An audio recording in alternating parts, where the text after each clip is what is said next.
আসসালামু আলাইকুম বন্ধুরা, আজকের ভিডিও হলো রেসবোর্ডটিতে কিভাবে শ্যাটেল সেটিং করতে হয়।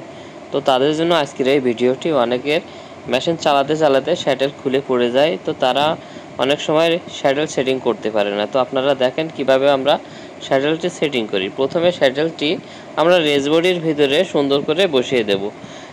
শ্যাটেল বসানোর পরে শ্যাটেলের উপরে যে চুরিটা থাকে, রেসবোর্ডের চুরি, এই চুরিটায় 3টে ক্লিপ থাকে।